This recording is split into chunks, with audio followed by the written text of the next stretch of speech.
Hello കൂട്ടുകാരെ, ഒരിടത്തെ ഒരച്ഛനമ്മയും ഒരു മകളുമായിട്ട് താമസിക്കുകയാണ്.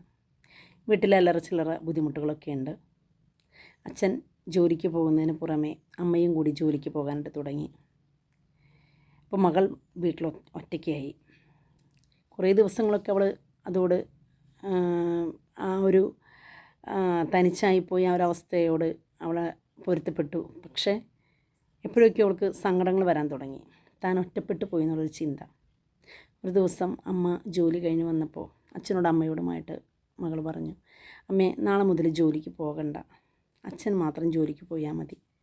വീട്ടിൽ പ്രാരാബ്ധം കാരണമാണ് അമ്മയും കൂടി ജോലിക്ക് ഇറങ്ങാനായിട്ട്. കാരണം ഇവളെ പഠിപ്പിച്ച് നല്ലൊരു നിലയിലെത്തിക്കണം, അതാണ് അച്ഛൻ്റെ അമ്മയുടെ ആഗ്രഹം. അപ്പോൾ അമ്മ അവളെ ഒരുപാട് വഴക്കൊക്കെ പറഞ്ഞു. വീട്ടിലെ ബുദ്ധിമുട്ടുകൾ കണ്ടില്ലേ, വന്നു കഴിഞ്ഞാൽ നിനക്ക് ഇവിടുത്തെ അടുത്തൊക്കെ കൂട്ടുകാരുണ്ടല്ലോ, അവരൊക്കെ ആയിട്ട് കളിച്ച് നിൽക്കുമ്പോഴേക്കും ഞാനിങ്ങോട്ട് വരത്തില്ലേ എന്നൊക്കെ പറഞ്ഞ് അവളെ ശകാരിക്കാൻ തുടങ്ങി. അപ്പോൾ അവൾ പറഞ്ഞു, ശനിയും ഞായറൊന്നും അമ്മ ഇവിടെ ഇല്ലല്ലോ, അപ്പോൾ ഞാൻ തനിച്ചാക്കപ്പെടുകയല്ലേ. എനിക്കൊരു കൂട്ട് എന്നുള്ളത് എൻ്റെ അമ്മയായിരുന്നു. അമ്മയും കൂടി നിന്ന് അകന്നു പോകുമ്പോൾ എനിക്ക് ഭയങ്കര സങ്കടമാണെന്ന് പറഞ്ഞു. കുറേ ദിവസങ്ങൾ അങ്ങനെ കഴിഞ്ഞു. അവൾക്ക് ഒരു പനിയും ശാരീരികമായിട്ടുള്ള അസ്വസ്ഥതകളൊക്കെ ഉണ്ടായി. അവൾ ആശുപത്രിയിൽ പ്രവേശിക്കപ്പെട്ടു. കുറച്ച് ദിവസങ്ങൾക്ക് ഉള്ളിൽ അവൾ മരണത്തിന് വക്കിലേക്ക് എത്തുകയാണ്. ICUവിൽ കയറി അമ്മയും അച്ഛനും കാണാനായിട്ട് ഒരു സാഹചര്യം ഉണ്ടാകുന്ന ആ വേളയിൽ ആ മകൾ പറയാം, എൻ്റെ കൂടെ ഇരിക്കാനായിട്ട് എൻ്റെ അമ്മയും അച്ഛനും എൻ്റെ കൂടെ ഇരിക്കാനായിട്ട് ഞാൻ ഒരുപാട് ആഗ്രഹിച്ചിരുന്ന സമയങ്ങളുണ്ട്. പക്ഷെ ആ സമയത്തൊക്കെ നമ്മുടെ വീട്ടിലെ ബുദ്ധിമുട്ടുകൾ കാരണം അച്ഛനും അമ്മയ്ക്കും എൻ്റെ കൂടെ ഇരിക്കാനായിട്ട് സാധിച്ചില്ലല്ലോ. പക്ഷേ എനിക്ക് നിങ്ങളുടെ കൂടെ ഇരിക്കാനുള്ള സമയമില്ല, എനിക്ക് പോകാനുള്ള സമയമായി. കുറേ ദിവസങ്ങൾക്ക് ശേഷം അവൾ മരണപ്പെടുകയാണ്. ഈ കഥയിൽ നിന്ന് നിങ്ങൾക്ക് എന്താണ് മനസ്സിലാക്കുന്നത്? നമ്മുടെ കൂടെയുള്ളവരെ പലപ്പോഴും ചെറിയ ചെറിയ കാരണങ്ങൾ പറഞ്ഞുകൊണ്ട്, അല്ലെങ്കിൽ വലുതായിക്കോട്ടെ, വലിയ വലിയ കാരണങ്ങൾ പറഞ്ഞുകൊണ്ട് അവരുടെ ആ ആഗ്രഹങ്ങളെ നമ്മളവിടെ നിർത്തും.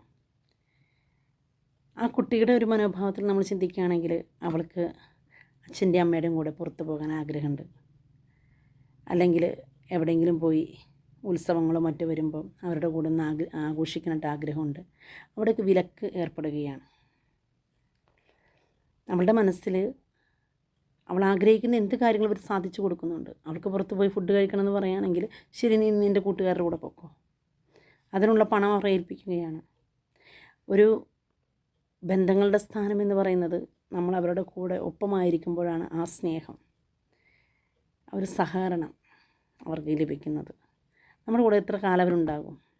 പ്രത്യേകിച്ച് പെൺകുട്ടികൾ ഒരു വീട്ടിൽ നിന്നൊക്കെ അധിക കാലമൊന്നും ഇല്ല.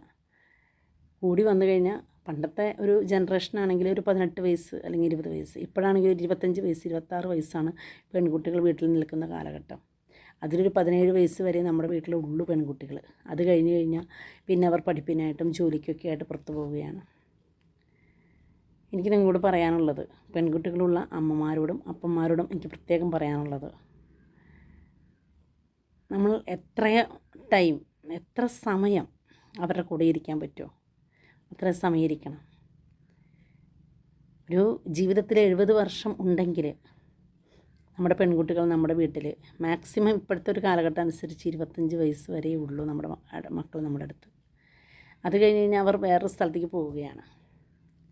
ആ ഉള്ള സമയം നമ്മുടെ പെൺകുട്ടികളെ ചേർത്ത് പിടിക്കാനായിട്ട്, അവർ പറയുന്ന കാര്യങ്ങൾ കേൾക്കാനായിട്ട്, അവർ ആഗ്രഹിക്കുന്ന കാര്യങ്ങൾ മുഴുവൻ സാധിച്ചു കൊടുക്കാൻ പറ്റിയില്ലെങ്കിലും കുറച്ചെങ്കിലൊക്കെ സാധിച്ചു കൊടുക്കാനായിട്ട് നമ്മൾ തയ്യാറാകണം.